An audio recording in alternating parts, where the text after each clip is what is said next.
Bismillahirrahmanirrahim. Ad-Darsus Tsani. Pelajaran kedua, Ajza'ul Jumlah, bagian-bagian kalimat. Baiklah, Ajza'ul Jumlah, bagian-bagian kalimat. Nah, kalimat-kalimat itu kan terdiri dari beberapa kata ya, terdiri dari minimal 2 kata. Maka yang dimaksud dengan bagian-bagian kalimat ini kita membahas tentang kata. Atau judulnya bisa juga kita bilang jenis-jenis kata di dalam bahasa Arab. Baiklah, di dalam bahasa Arab ada 3 kata, yaitu pertama ismun, yaitu nomina atau kata benda jika di dalam bahasa Indonesia. Kemudian ada fi'lun. Fi'lun ini adalah verba atau kata kerja di dalam bahasa Indonesia. Kemudian harfun. Harfun ini partikel atau kata tugas. Ini di dalam bahasa Indonesia. Baiklah, jenis-jenis kata bahasa Arab ada 3, yaitu ismun, fi'lun, dan harfun. Baiklah, sekarang pengertiannya. Ismun. Ismun adalah kata yang merujuk kepada orang, hewan, tumbuhan, benda, dan makna lainnya yang tidak terkait dengan waktu. Contohnya, kitabun menunjukkan makna buku. Kemudian madrasatun menunjukkan makna sekolah. Kitabun dan madrasatun ini tidak terkait dengan waktu. Artinya, contoh di sini kitabun. Kitabun ini tidak merujuk kepada buku di masa lalu atau buku sekarang atau buku di masa yang akan datang, tapi umum saja buku. Begitu juga dengan madrasatun, ini juga tidak terkait dengan waktu karena ini adalah ismun ya. Jadi madrasatun ini bukan sekolah di masa yang lalu, di masa sekarang atau di masa yang akan datang, tapi madrasatun ya umum madrasatun. Baik itu di masa lalu, masa sekarang, atau di masa yang akan datang. Jadi memang tidak terkait dengan waktu. Tidak ada keterangan waktunya di dalam kitabun dan madrasatun ini, atau di dalam ismun secara keseluruhan.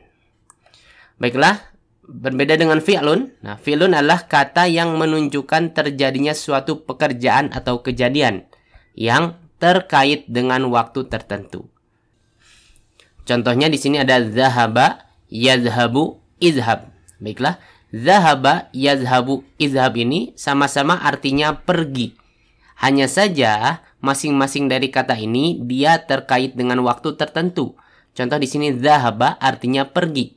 Hanya saja perginya itu terkait dengan waktu yang telah lampau. Atau zahabanya ini atau perginya ini terjadi di masa yang lampau. Bisa kita terjemahkan telah pergi. Kemudian yazhabu juga artinya pergi, hanya saja terkait dengan waktu sekarang atau yang akan datang. Atau bisa kita bilang yazhabu ini artinya pergi yang terjadi di masa sekarang dan yang akan datang.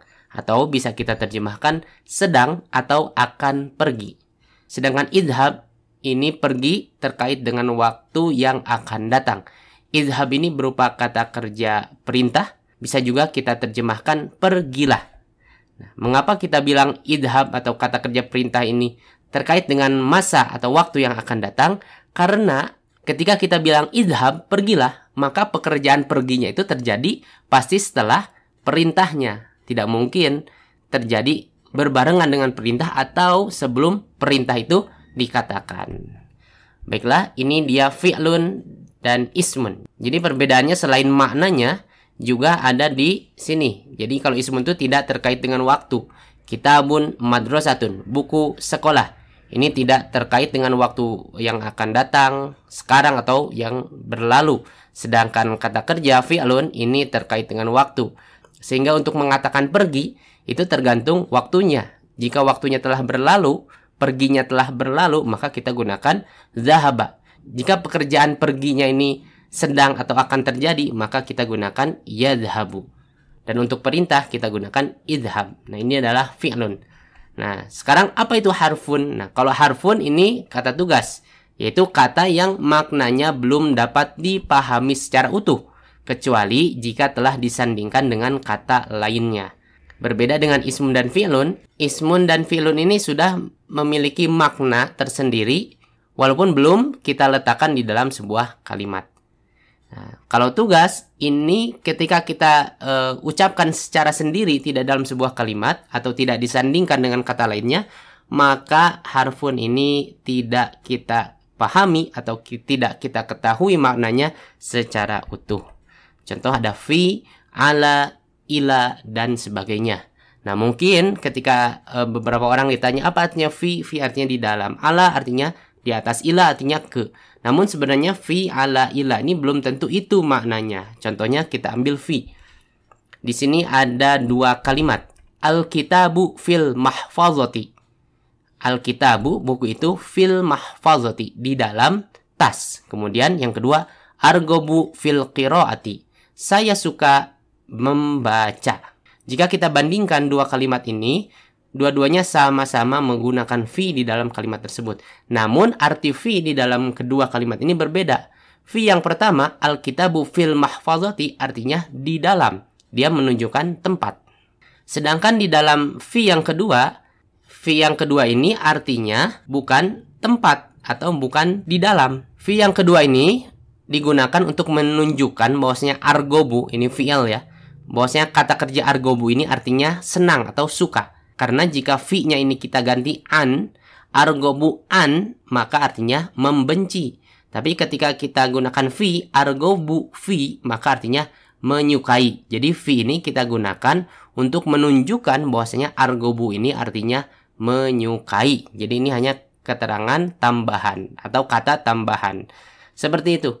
Jadi inilah harfun. Kita tidak dapat memahami maknanya secara utuh kecuali jika sudah disandingkan dengan kata lainnya, kata sebelumnya atau kata setelahnya.